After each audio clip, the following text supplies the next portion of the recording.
Hi folks, Jonathan Whitaker here again. Today I'm going to show you something a little bit different. I'm going to show you how to make a sign out of a piece of pallet wood. Piece of pallet, a bit rough.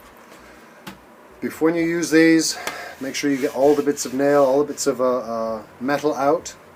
Then I usually send it through a thickness planer and sand it. This is a small piece that's ready to go.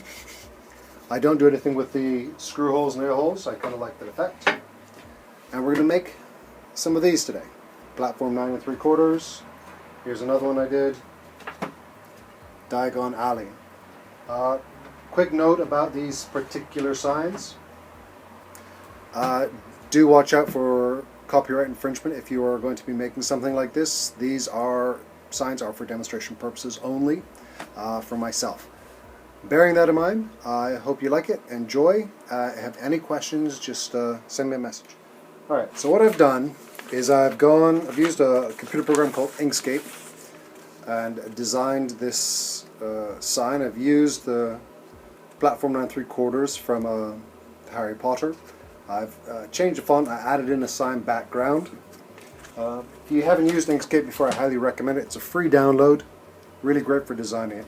And I'm going to transfer it onto this bit of pallet, and I'm going to use the laser printer cellulose thinners transfer technique. That's the cellulose thinners. You don't have to use this particular brand. Any cellulose thinners will do, or even acetone works well, but it must be a laser printer. Inkjet doesn't work.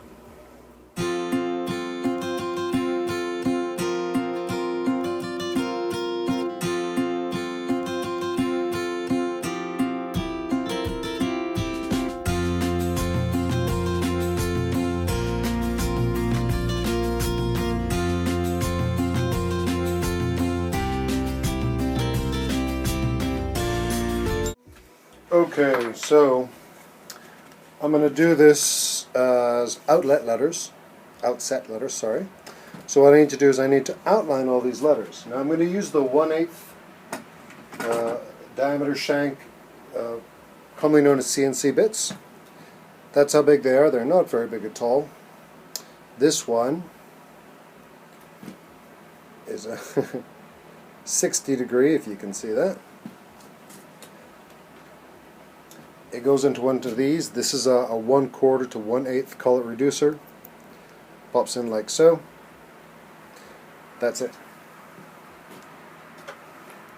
Then goes into the collet. This is a 1/4 inch collet. Usually you get them in the trim routers. Pops in like so. Goes straight into the router.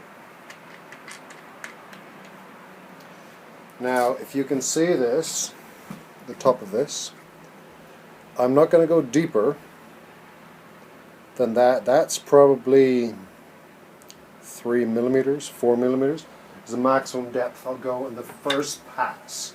But what I'll probably do with this is do 2 passes. This is a pallet, which is not the best wood. It's okay, but tends to sometimes split or chip or crack. So I'll go slow the first one, and I'll go a little bit deeper the second one. Alright, I've got my depth set. Ear protection, eye protection.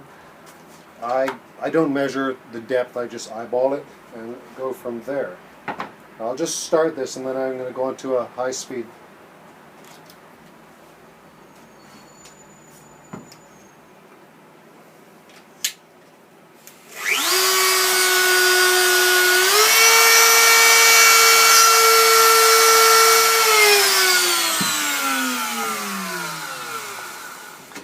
I just want to show you something. But now when I'm doing this, if you look, I don't actually come up to the line the first pass. I wait till the second pass to do that. Where I get rid of all the waste and there's much less chance of any damage.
Alright, that's the first rough out of the images.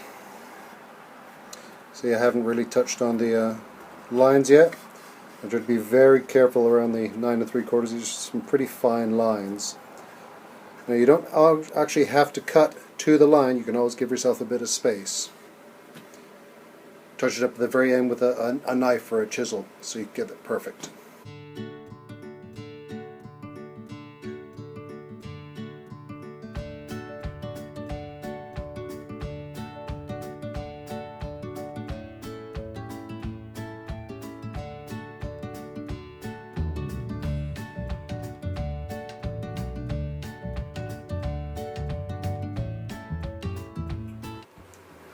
Okay, for the background clear out, there's nothing special about it.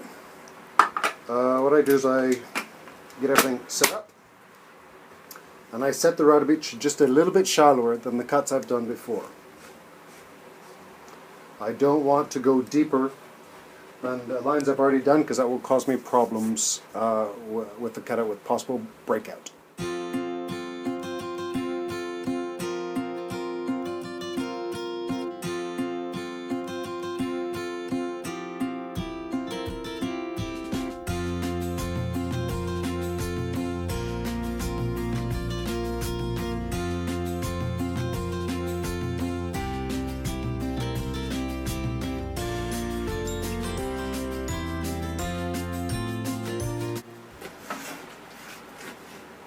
Okay, now I'm going to do a cut line around all the letters because I'm actually going to do a gouged background.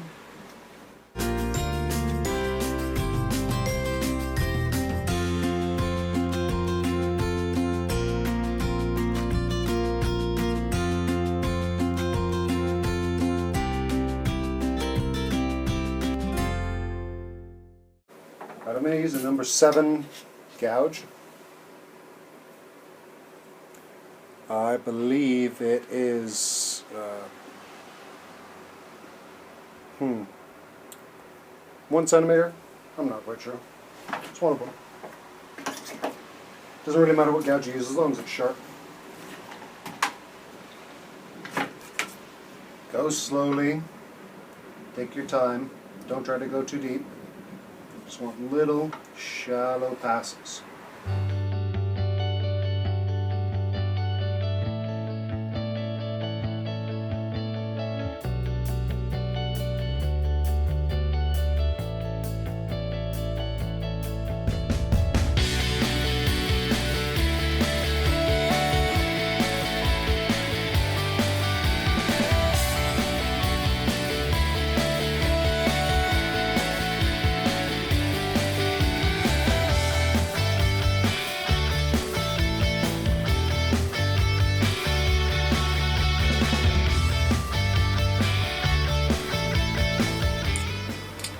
Okay, for the finer work, I'm going to be using some of these. These are really, really cheap chisels. I think they're like 20 of them for £5. These are a little bit more. They're cheap metal, but they sharpen up really nicely. They get a really nice polish on them. But because they're cheap, they don't hold an edge. But that's okay, they're easy to resharpen. And I use these to do all the little fine detail around the letters.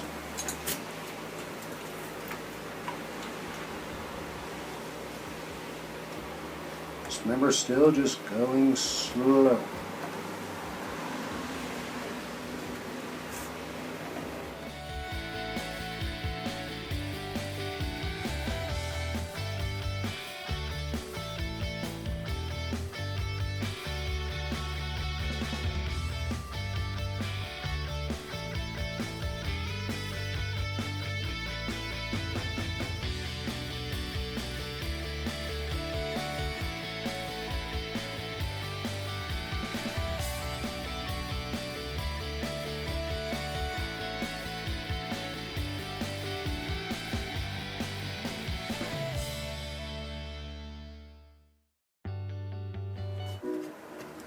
Right, so that's where we are.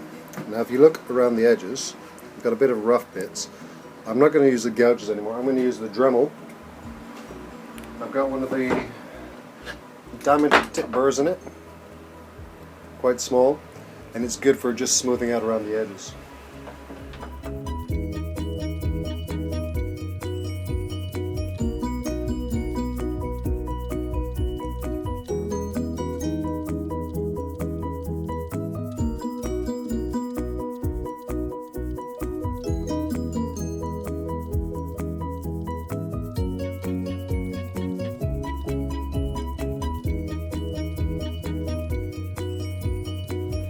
Alright, that's pretty much it.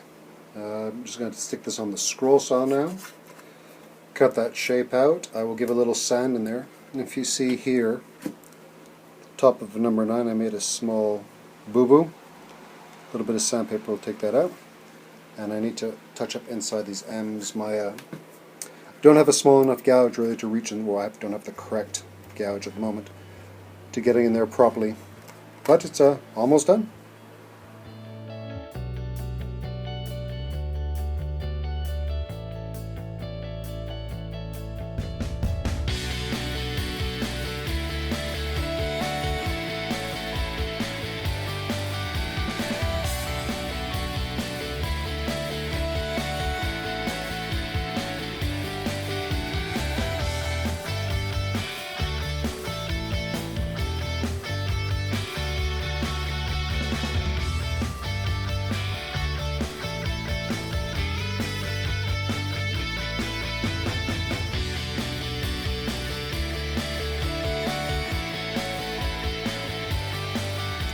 Okay, that's it. It's pretty much done.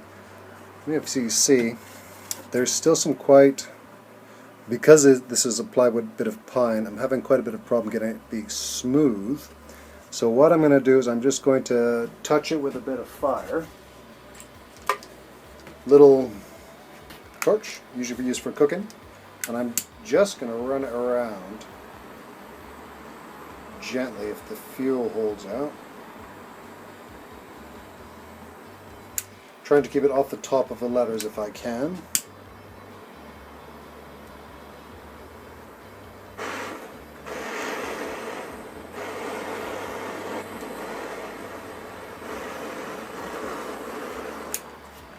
What this does is it smooths out some of the rougher stuff. Trying to gas a bit. Gets rid of all the small little fray bits. I'm still going to sand it again after, so which will take off some of the paint. But it's alright. I'd rather have to repaint it a bit. And also it does actually add a little bit of something to the pine. I know not everybody's a fan of the burring technique, but I am. I like it. Alright, so there we go. Okay, that's it. There we go. Platform 9 3/4. Gouge background. Came up pretty well, I think. The background did give me a bit of grief, just more because it was a pallet wood and it kept splintering. But here's another one I did as well. Diagon alley. Need to do a bit of a correction down there. But that's how they are. I hope you liked it. Give it a try. Remember, if you are doing an image, if you're copying something, beware of copyright issues. These signs are for myself. They're for demonstration purposes only, okay? So just bear that in mind when you are making things like this. Hope you guys enjoyed watching. See you again soon.